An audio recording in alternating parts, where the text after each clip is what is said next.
ត្រូវតែទទួលស្គាល់ថាវិធីនេះពិតជាមានប្រយោជន៍មែនលទ្ធផលដែលទទួលបានគឺត្រង់ស្អាតល្អណាស់ដោយសារតែដីរបស់ជញ្ជាំងមានភាពស្អិតខ្សោយដូច្នេះអាហ្វូត្រូវបូកជញ្ជាំងនៅជុំវិញបន្ថែមទៀតហើយស្លឹកស្រស់នៅលើដីគឺជាវត្ថុធាតុដើមដ៏ល្អបំផុតគ្រាន់តែយកវាទៅដុតក្នុងភ្នក់ភ្លើងនោះនឹងទទួលបានភេសស្អាតដែលស្ទើរតែគ្មានកាកសំណល់អាហ្វូបានយកវាទៅលាយជាមួយនឹងដីរួចលាយជាមួយទឹកសាបឲ្យសព្វនោះនឹងទទួលបានកៅស្អិតបែបធម្មជាតិបន្ទាប់មកយកវាទៅបុកលើជញ្ជាំងនោះជញ្ជាំងដីនឹងមិនងាយបាក់ស្រុតឡើយវាពិតជាអាចប្រើប្រាស់បានការមែន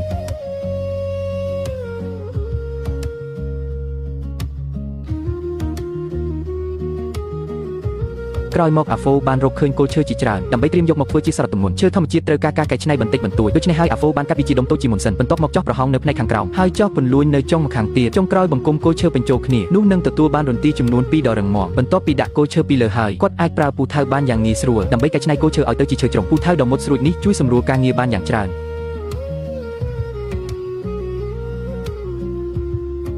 បន្ទាប់ពីអាហ្វូកាត់ឈើបានមួយគំនរគាត់នៅត្រូវគូបន្ទាត់នៅលើផ្ទៃរបស់វារួចបន្តប្រើដែកដាប់ដើម្បីដាប់តាមស្នាមគូបង្កើតជារន្ធដើម្បីងាយស្រួលក្នុងការដំឡើងនៅពេលក្រោយខាងលើនៃជញ្ជាំងក៏ប្រើវិធីដូចគ្នាដែរចំពោះផ្ទៃដែលមិនស្មើគ្នាអាហ្វូត្រូវប្រើប្រដាប់ឈូសឈើដើម្បីឈូសវាឲ្យរលោងបន្ទាប់ពីគាត់ចាត់ការឈើមួយគំនរនេះរួចពេលវេលាក៏កន្លងផុតទៅអស់កន្លះខែពេលនេះគាត់អាចជីករណ្ដៅនៅក្នុងគ្រឹះដុតបង្គោលឈើធ្វើជាសារទម្ងន់គោលការចាក់ថេចូលគឺដើម្បីការពារការពុកផុយនិងសត្វល្អិតត្រូវតែទទួលស្គាល់ថាអាហ្វូមានបច្ចេកទេសល្អខ្លាំងណាស់ប្រវែងឈើទាំងអស់គឺត្រឹមត្រូវឥតខ្ចោះចំណែកឯធ្នឹមសម្រាប់ភ្ជាប់ដំបូលវិញអាហ្វូក៏បានកាប់បង្កើតជារន្ធភ្ជាប់នៅលើនោះដែរការសាងសង់គ្រោងឆ្អឹងតាមរបៀបនេះអាចប្រើប្រាស់បានរាប់សិបឆ្នាំដោយមិនមានការរង្គើឡើយបន្ទាប់ពីគាត់បានប្រើដែកគោលឈើដើម្បីពង្រឹងរួចគាត់ថែមទាំងបានដំឡើងធ្នឹមគោលនៅចំកណ្ដាលសម្រាប់សាងសង់ដំបូលរាងអក្សរវឹកកាប់គាត់គ្រាន់តែក្រាលបន្ទះឈើធ្វើជាប្រកបរួចភ្ជាប់ចុងទាំងសងខាងដោយប្រើដែកគោលឈើទីជម្រកនេះចាត់ទុកជាលេខជារូបរាងហើយ